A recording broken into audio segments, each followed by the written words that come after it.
పెద్దపల్లి జిల్లా సుల్తానాబాద్ పట్టణంలోని ఆల్ఫోర్స్ స్కూల్లో ఘనంగా బోనాల వేడుకలను నిర్వహించిన ఆల్ఫోర్స్ విద్యా సంస్థల అధినేత నరేందర్ రెడ్డి. ఈ సందర్భంగా విద్యా సంస్థల అధినేత నరేందర్ రెడ్డి మాట్లాడుతూ పట్టణ పరిసర ప్రాంతాల్లో బోనాల పండుగను ఎలా జరుపుకుంటారో అలాగే ఆల్ఫోర్స్ స్కూల్లో నిర్వహించడం జరిగిందని, విద్యార్థులందరూ ఒక్కొక్క బోనం తీసుకురావడం జరుగుతుందని అన్నారు. అమ్మవారి యొక్క అనుగ్రహం అందరిపై ఉండాలని అన్నారు.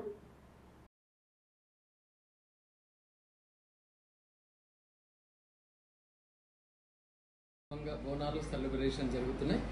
మరి ముఖ్యంగా పిల్లలందరూ కూడా ఇక్కడ సుల్తానాబాద్లో ఆల్మోస్ట్ పరిసర ప్రాంతాల్లో ఉన్న సుమారుగా ఒక 100 గ్రామాల నుంచి పిల్లలందరూ వస్తుంటారు.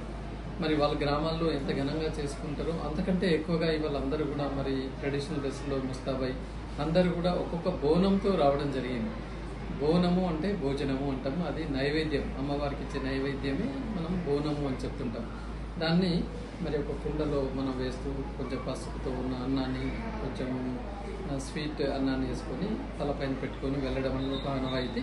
ఇవాళ తెలంగాణలో మరి గ్రామం నుంచి మొదలుకుంటే మన క్యాపిటల్ సిటీ హైదరాబాద్ వరకు అందరూ కూడా పార్టిసిపేట్ అయ్యే పండుగ ఈ బోనాల పండుగ.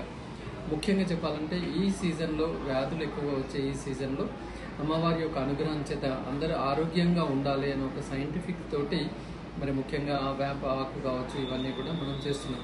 అంటే ఆ రోజుల్లో కూడా కొన్ని వందల సంవత్సరాల కింద కూడా మరి ఏ సీజన్లో ఎలాంటి పండుగలు జరుపుకుంటే మనము ఆరోగ్యంగా ఉండవచ్చు అనే ఉద్దేశంతో మరి పెద్దలు చూస్తున్నారు. దాన్ని అందరూ కూడా ఇప్పుడు పాటించడం అనేది చాలా సంతోషకరం. ముఖ్యంగా యూత్ మరి వల్ల